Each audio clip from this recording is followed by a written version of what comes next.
Media మిత్రులు కూడా కోరేది మొత్తం విస్తీర్ణం చూపెట్టండి. 1.6 కిలోమీటర్స్ లో ప్రాబ్లం ఎక్కడ ఉన్నది? 100 కంపోనెంట్ల కాళేశ్వరంలో ఒక కంపోనెంట్ అయిన మేడిగడ్డలో ప్రాబ్లం ఎంత?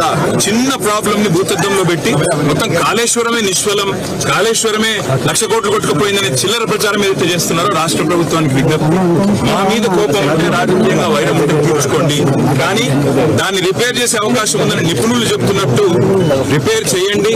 వచ్చే వానాకాలంలోగా ఈ మేడిగడ్డ బ్యారాజ్ను కూడా మరమ్మతులు చేసి పునరుద్ధరించి దిద్దుబాటు చర్యలు తీసుకొని అవసరమైతే బాధ్యుల మీద చర్యలు యాక్షన్ కూడా తీసుకొని రైతులకు మాత్రం న్యాయం చేయండి.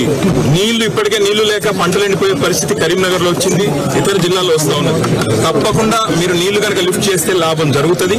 ఆ పని చేయాలని విజ్ఞప్తి.